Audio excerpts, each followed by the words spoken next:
এক এলাকা থেকে আরেক এলাকায় যেতে হলে কখনো কখনো সাঁতরে ৩০০ মিটারের নদীপথ পার হতে হয় স্থানীয়দের।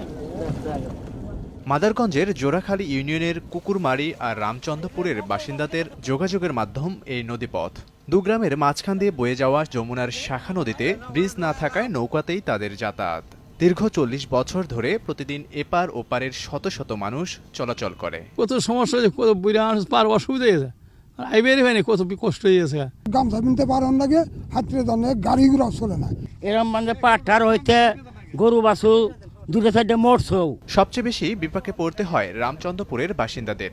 মুমূর্ষু রোগী নিয়ে উপজেলার স্বাস্থ্য কমপ্লেক্সে যেতে হলে নদী পার হতে হয়। অনেক সময় পথেই প্রাণ হারান রোগীরা। কৃষিপণ্য বাজারে নিয়ে যেতেও চরম কষ্ট পোহাতে হয় তাদের। প্রেগনেন্ট ব্যক্তিগুলো আছে, মহিলাগুলো আছে, সেই মহিলাগুলো প্রেগনেন্টের সমস্যা হইলে বা প্রসবের সমস্যা হইলে আমরা যে শর্ট টাইমের মধ্যে হাসপাতালে নিয়ে যাবো, এটা আমরা নিয়ে যেতে পারি না। এত সমস্যা যে আমরা বিভিন্ন রুগী দেখতে পারি, যেমন বিভিন্ন এত মুমূর্ষ রুগী হয় যেগুলা সঠিক সময়ে হাসপাতালে না নেওয়ার কারণে সে মারা যায়। আমাদের এমনি আপাতত আমার 5 পাহি জমি আছে। এই জমির ফসলাদি আমরা কিভাবে নিয়ে যাই, কি করি, মাথার উপর আল্লাহ আছে তাই জানে। ব্রিজের অভাবে দুপারের ছাত্রছাত্রীদের স্কুল কলেজে যেতে হয় ঝুঁকি নিয়ে। এলাকাবাসীর দাবি দ্রুত ব্রিজ নির্মাণের। আমাদের পড়াশোনা খুব সমস্যা হচ্ছে এবং আমরা যে স্কুলে যাই, স্কুলের সময় আমরা স্কুল অনেক সময় ধরতে পারি না। খুবই অসহায়, অশান্তি। তো মনে হলো যে অশান্তিতে এই বাংলাদেশের মধ্যে আমাদের মনে হয় আর কারণে আমাদের মতো কিভাবে চলবো আমরা।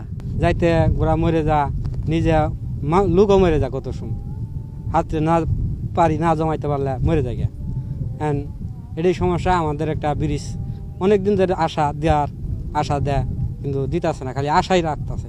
সমস্যাটি ঊর্ধ্বতন কর্মকর্তাদের জানাবেন বলে আশ্বাস দেন উপজেলা নির্বাহী কর্মকর্তা। একটি ছোট নদীর কারণে লোকজন দীর্ঘদিন যাবৎ এখানে অসুবিধার সম্মুখীন হয়ে আসছে এবং জনগণের দাবিও দীর্ঘদিনের একটি ব্রিজ করে দেওয়ার জন্য প্রশাসনের পক্ষ থেকে ব্রিজটি করার ব্যাপারে অফিসিয়াল বিষয় না থাকলে আমরা দ্রুতই ঊর্ধ্বতন কর্তৃপক্ষকে বিষয়টি জানাবো। একটি ব্রিজের অভাবে নদীর দুপাশে 12টি গ্রামের 40 থেকে 50 হাজার লোক যাতায়াতে চরম দুর্ভোগ পোহাচ্ছেন। সময় সংবাদ, জামালপুর।